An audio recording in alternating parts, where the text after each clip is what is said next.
Hello, everyone. Welcome to FAQ Friday here with Bonina and Bonina PC. My name is Erin Peak. I'm one of the attorneys here. I've been here for about a year. I graduated from New York Law School. After that, I spent about 6 months at the United Nations working with their sexual violence in conflict unit, and then I came to the office. I specialize specifically with our sex abuse cases, so both the child sex abuse and adult sex abuse cases, and that's a little bit about what I do. Hi, I'm Joy. I'm a paralegal here. I've been working here for almost 2 years now, started right out of school. I work with Erin also in our sex abuse cases for both adult and children, and that is why we're here today actually to talk about digging up the dirt on the bad guys. So we're here to just help you sharpen your research skills a little bit for when you need more information on your opponent. So Erin's going to start. Right, and so speaking of research, what's the first thing that comes to mind when we think research? The easiest thing, it's always going to be Google, right? What's the very first website you go to if you want to learn anything? Google. So if you're trying to learn about a bad guy or your opponent, whoever it might be, that's always the best place to start. I definitely recommend starting with a brainstorm, right? So what do you know about this person? What do you know about their age, maybe where they live, where they work, their hobbies or interests, family members, anything like that. That's a good way to get kind of a big picture and figure out where to start. From there, you can search their names, whether you have their whole name or not. Maybe it's just a first name or a last name. In Google, what I definitely recommend is if you know that maybe they're a teacher, you can look up actually by their license. So you could search, quote, Jane Doe with teaching license with New York City. And that's a really good way to narrow down information about people, how long they've been doing something.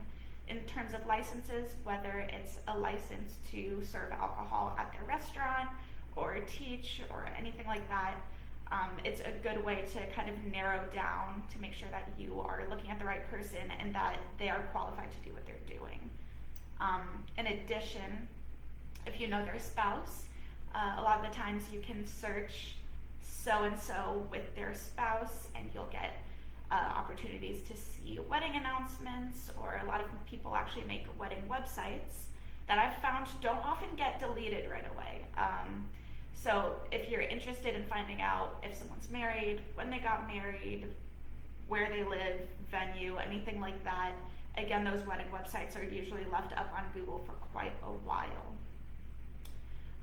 In addition, I said this earlier, but jobs and club involvement.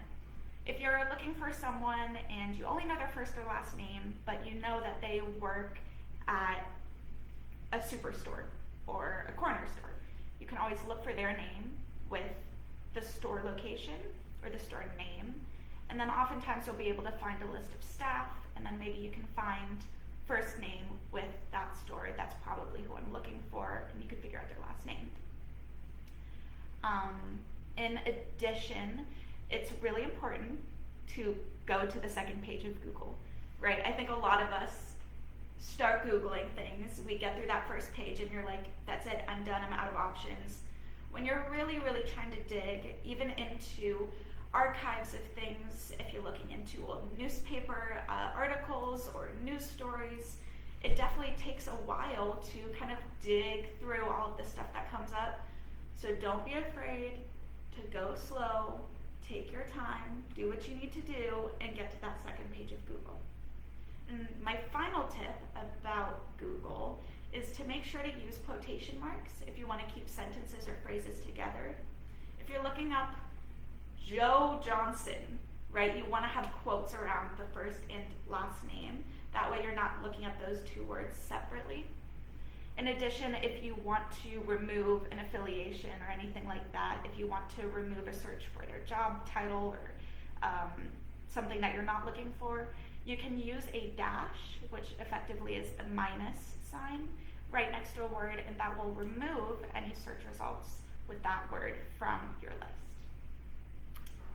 Yeah, so social media is kind of the next big one where you can find a lot of information on people. I kind of refer to like the core four as being Facebook, Twitter, Instagram, and LinkedIn. And I want to start by saying that if you haven't upped your privacy settings on all of your social media accounts to the max, you should do so right now, because there's a lot of information that you can find on people based on their social media accounts. And I think when you make your account, you kind of just have your settings open and you don't really realize that all of that is out there for anyone, aka us, to find and see about you. So definitely do that. It comes up on Google when we search. Yeah, exactly, so. that too. And you can kind of use them all in conjunction. So I think what can happen a lot of times is, like, for example, on Facebook you search by name. So Facebook, you're by your name. LinkedIn, you're by your name, but on Twitter and Instagram, you're by something called a handle. So that's like the username for your profile, but that doesn't necessarily have to be your name. So like, let's say you're searching for John Smith on Facebook, right? And there are 1,000 John Smiths, and maybe some of them do have privacy settings on, so you can't see pictures, you can't really see, like, you know, a lot of times profiles have where someone is from, where they've worked, pages they like, stuff like that. So that's when kind of the idea of using the other sources and working backwards and using Google comes into it. So let's say you've done your due diligence on Google based on Erin's lovely tips, and you found, oh, well, John Smith, you know, they donated to this charity back in, like, you know, whatever year. Then go on Facebook, and instead of looking for John Smith and going through 1,000 John Smith Facebook profiles, go to the Facebook profile of that charity and see who's liked their page, who likes their posts.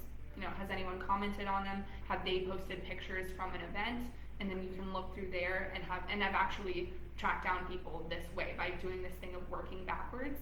And that's where also things like Twitter and Instagram can come in, because you can find little details about people that might not seem relevant right off the bat, such as like what pages do they like? Do they really like this band that is only located in Brooklyn, New York? Maybe they live in Brooklyn, New York. Like, you gotta kind of like expand the box, because a lot of, you know, there's 4 sources, and so even if you just get a corner of the picture from all 4 sources, by the time you're done looking through everything, you have a pretty clear picture. Yeah, for sure. I think that's great advice, especially in terms of that backwards search. You could find out on their Facebook page, hey, this person really likes this hockey team and they work with this company. You Google that together, and then maybe that's what leads you to their name. Mm-hmm. So very, very interesting stuff there. I also want to point out one of my favorite underused and definitely underhyped resources, and that is the New York Public Library. The New York Public Library is absolutely massive. I believe it's one of the largest ones in the country. The system itself is not just located within one building, but it's located within and between all of the different New York public libraries in all 5 boroughs.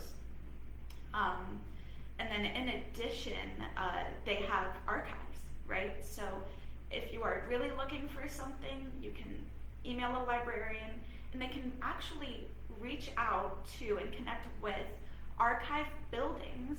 Some of them I think are even in New Jersey, if I'm correct. And they can bring in outside resources from all over the country, their archive buildings, any other location in any of the city, to bring you resources that maybe aren't online anymore. And my favorite thing about this too is that it's free. If you're a New Yorker, it's free to go get your library card.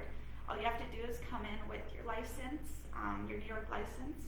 And if you don't have one, all you can do is bring in an ID and maybe a bill that says that you're living in the state currently, or in the city currently, and they will help you out with that. The librarians are awesome about getting those resources out to you. And even though you're just living in the city, the New York Public Library System is also part of what's called the interlibrary loan system, to where if there is one specific article or one specific research paper that you need that's only located at a university across the country, if that university is part of the interlibrary loan system, they'll be able to borrow it and share between the different library systems. It's a great way to find things, archived things. If you're looking for a register or a newspaper from the 1940s, you know, anything specific like that, it's a great resource to help you dig up some dirt that may not be online. Yeah, libraries are great. Definitely support your local library. Yes. I'm going to pivot back a little bit to online, but getting things from archives and going to your library is a little bit more work, and is really good for identifying more institutional defendants, corporations, things like that, rather than finding information about specific people. So the first thing is the Department of State. You can actually write to the Department of State and request documents that have been filed with them, such as certificates of incorporation, certificates of dissolution, amendments to certificates of corporation. You can just write to them. You just have to include the entity name and their Department of State number, which you can find online, obviously. And they will send you certified copies via mail. And this is really good for identifying names of people that have been involved in corporations throughout, dates that things have been, started and ended. That's just really good for getting a picture, an overall picture of an institution. You can also look online on the Department of Buildings website. You don't have to write to them to get information for this. They just have a portal online that you can search through. It's really easy. You just search by building number and name, and you can see complaints and violations in that building that go back quite some time. You can see even complaints and violations that have been closed versus ones that are still open. You can see whether the building is city owned. Again, this is just really good for getting information regarding the actual premises that you're investigating. Also good if you're living in New York and looking for an apartment. You might want to see, does the elevator always break in this building? Have there been termites in this building? You just kind of want to know. So that's a really good website for getting information in lots of areas. Also in the property line of things, you can search ECourse online. It's a portal for any property documents within the 5 boroughs from 1966 to present. So you can go back quite some time to look at deeds and other recorded documents regarding ownership of property, again, within the 5 boroughs. And that actually, applies to the Department of Buildings too. But again, that's a lot of buildings in the 5 boroughs, so you can definitely get a lot of information there. And the last one that requires a little bit more work is just FOIL requests. I always think that it's better to ask for information and be told that it doesn't exist or you can't have it, rather than to just assume that you can't get it or that it might be too much work, and just not do it. You should always submit, requests for information.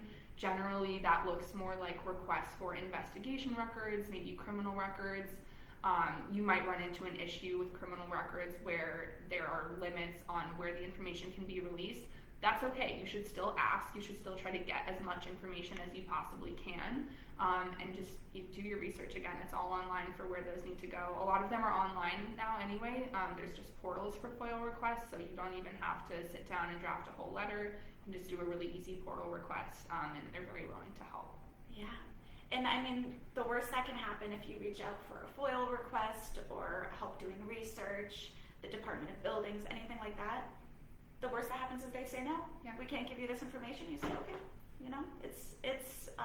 It can't hurt to always do your due diligence. And finally, we are a law firm. I do want to talk a little bit about the New York courts and ECourse research options that are totally available to the public. If you go to nycourts.gov, it will take you to the New York courts kind of web page, that home page there. A really, really awesome tool is that all the way at the top, there's a little link that says ECourts. If you click on that, it takes you to a website, ECourts, where you can search any lawsuit, ongoing or criminal suit that's happening in the state, right? This includes civil cases, criminal cases. There's even an option for family cases.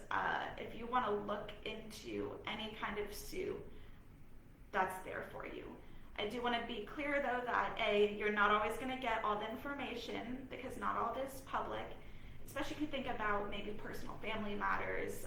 We do a lot of sex abuse cases here, so we're not putting the details online. A lot of the times we're not even putting the names online, right, to respect the privacy of our clients. But if you are looking for a case that is public, or you know the names of the plaintiffs or defendants, you can always go on there and search and make sure to spell everything correctly because it can be a little tricky there. Yeah. So those are our tips for digging up the dirt on the bad guys. Yeah, thank you so much for watching. It was fun being with you this Friday, and make sure to join us next Friday for Frequently Asked Friday, because if you've got questions, we've got answers. Thanks. Thank you.